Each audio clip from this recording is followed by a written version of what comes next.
Y bien, estamos con Carlos Ruz, vocero, elegido vocero de la bancada de Peruanos por el Cambio. Carlos, buenas noches, ¿qué tal? Buenas noches, Jaime, ¿cómo estás? Bueno, el vocero es un cargo importante porque es la persona que participa en la Junta de Portavoces, ¿no es cierto? Que es la que define, o por lo menos, define los temas de la agenda, ¿no? No el orden, pero sí los temas. Los temas, muchas veces el funcionamiento del Pleno, donde a veces hay incidentes y es la Junta de Portavoces la que toma decisiones de cómo continuar o qué sanción imponer a la persona que se haya excedido. Y además, por lo general, participa en el Consejo Directivo, donde también se priorizan los temas que van a verse en la agenda de los plenos. Pero entonces, ese cargo en este momento es clave, porque hay que negociar con la bancada de Fuerza Popular, que es la que tiene el control del Congreso. Entonces, ahí su rol va a ser absolutamente vital, pero... ¿usted es diplomático? ¿Ah? No parece, usted es un hombre más bien... No sé si hay que ser diplomático o psiquiatra, pero por ahí va la cosa. Porque aquí se necesita alguien con capacidad. Bueno, usted es una persona inteligente que puede encontrar salidas y buscar soluciones, digamos, de compromiso, ¿no? Sí. Al final todo se tiene que conversar. A nadie le conviene un escenario de confrontación. No es que aquí yo impongo mi mayoría y no necesito a nadie más para sacar las cosas adelante, porque tienes un gran fiscalizador que es la opinión pública. Muchas veces el Congreso, todos hemos tenido que retroceder ante la presión de la opinión pública. No, eso sí, de manera vergonzosa, diría yo, en varios casos. Así es, es vergonzoso. Y además equivocada. Puede ser, por ejemplo, la ley Pulpín. Por ejemplo, la ley Pulpín, que era una buena ley, ¿no? Entonces, no puedes tú creer que imponiendo tu mayoría aritmética vas a poder hacer lo que te da la gana. No, claro, pero digamos, sí, evidentemente, pero para que el gobierno de Pedro Pablo Kuczynski funcione, se necesita un acuerdo con Fuerza Popular, se necesita un acuerdo en torno a la agenda, en torno a las reformas que hay que hacer. Antes de entrar a eso, en esta reunión de bancada, esta fue la primera reunión de bancada que tuvieron, ¿no? El día martes. Obviamente la segunda. La segunda. Ahí fue que usted fue elegido vocero. Pero, ¿qué más se vio ahí? ¿Qué se decidió? Bueno, estuvo Alfredo Torne y nos hizo una exposición a grandes rasgos de las cosas que él pretende hacer y que en efecto van a significar una gran reforma del sistema de tributación, simplificación de la tributación, algo que yo, por ejemplo, recién me doy cuenta. ¿Para qué diablos necesitas un RUC? ¿Por qué no usas tu DNI? Ajá, claro. ¿Por qué todos tenemos que hacer un trámite adicional para tener un número adicional? ¿Por qué tu número del DNI, por qué no funciona? Claro. Entonces, simplificar los trámites. ¿Por qué hay diferencia, que es algo que hasta ahora nadie me ha podido explicar, entre factura y boleta? Hay muchos países en los que no existe tal diferencia. Claro. Por ejemplo. O, ¿por qué necesitas tener un comprobante adicional al POS que te dan cuando pasas tu tarjeta de crédito? Porque ahí está detallado todo, está detallado la compra, el impuesto, y esos POS son fácilmente cruzables con la información que queda pues, en la máquina. Entonces hay cosas de sentido común muy interesantes, hay otras cosas más complejas, hay algunos mecanismos para aumentar la recaudación, pero alentando a los ciudadanos a que usen sus facturas.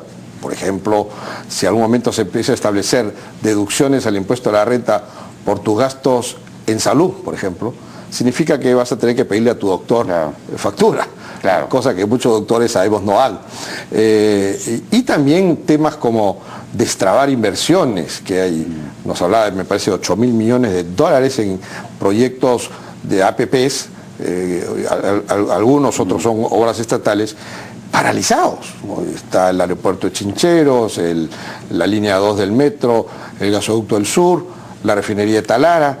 Si eso se destraba, tenemos un flujo de 8.000 millones ingresando a la economía que sin duda ayuda para la reactivación. Pero se va a plantear algún proyecto de ley o digamos, ¿cuál ha sido la decisión? Pedir facultades legislativas para estas reformas y otras, ¿no es cierto?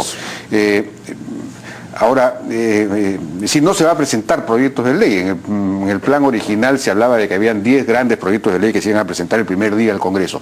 Eso ya ha quedado desechado. Sí, no se va a presentar proyectos de ley, pero igual vamos a hacer un plan sobre lo que vamos a delegar facultades, porque la Constitución dice que tú tienes que detallar las materias. ¿Cuántos decretos legislativos serían en estas? No lo sé, en números no lo sé, porque además eso es muy dudoso. Puede haber un solo decreto legislativo con un montón de materias. No, imposible.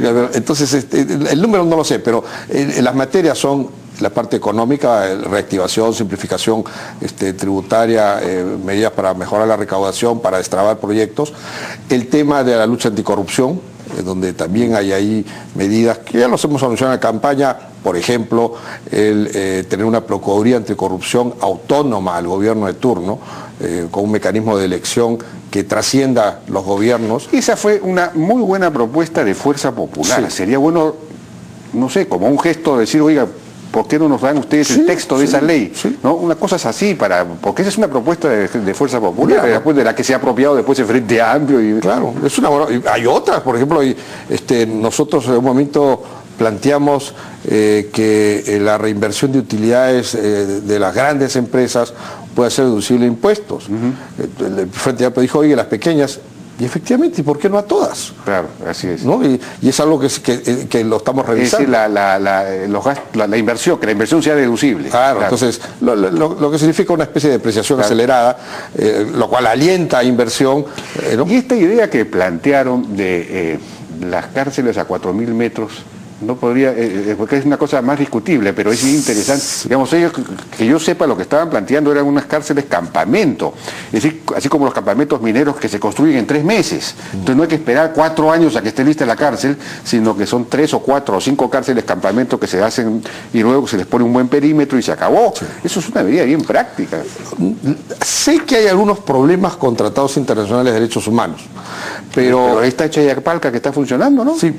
Yo, por ejemplo, me parece interesantísimo que a los de alta peligrosidad, claro, no sé si a 4.000 metros, pero aléjalos completamente de la ciudad, donde no haya señal de celular y no tengamos los problemas que tenemos, que a pesar que ponen bloqueadores, igual los del INPE valoran el bloqueador y tenemos gente extorsionada desde las cárceles, ¿no? De acuerdo. Ahora,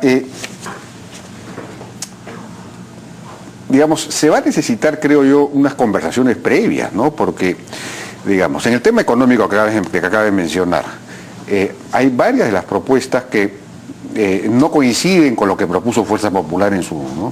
Por ejemplo, la disminución del IGB, me imagino que lo van a plantear, ¿o no? Sí. Lo van a plantear, ¿no es cierto? Un punto y se va a ver cómo va a ir la recaudación antes de continuar bajando. Antes de continuar bajando. Luego la reducción de este régimen transitorio de 10 años, reduciendo a 10% el impuesto a la renta para las MIPES o las empresas que venden menos de 9 millones de soles. Y si tú tienes complicación de llevar una contabilidad porque no te alcanza para el contador, lo que fuere, ok, ni me enseñes tus libros y simplemente pagas 2.5 de tus ventas. ¿No? Para las pequeñas empresas. Entonces, es un plan, digamos, que muchos economistas lo consideran muy audaz, es una especie de apuesta, sí, ¿no?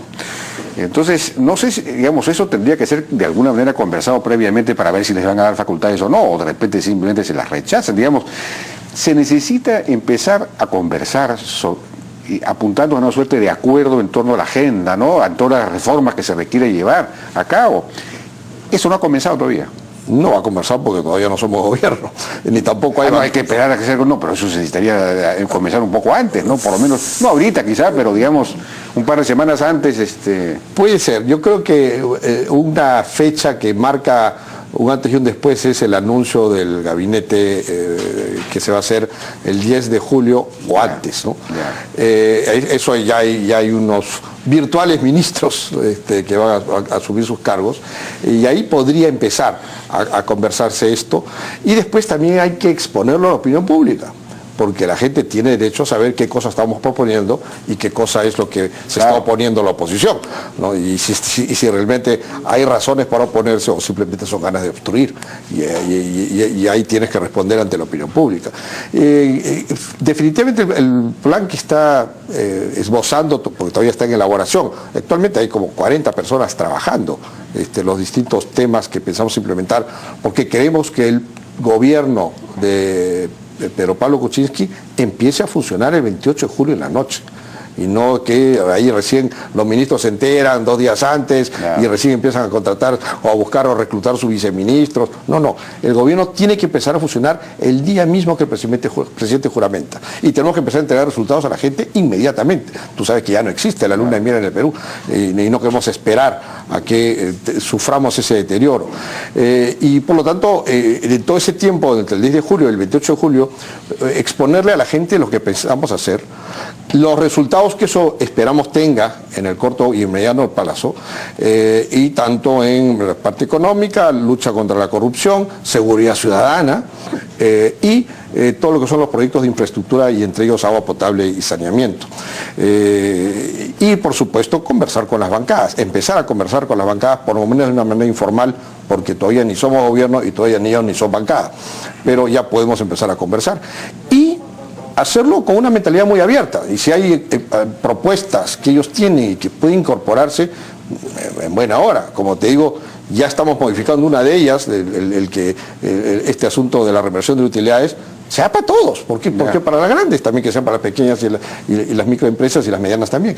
Entonces, es todo un proceso de diálogo que este gobierno va a tener que tener como estilo. Estos pedidos de facultades, este pedido de facultades delegadas, ¿se va a presentar el primer día del Congreso o se va a presentar después de la presentación del primer ministro?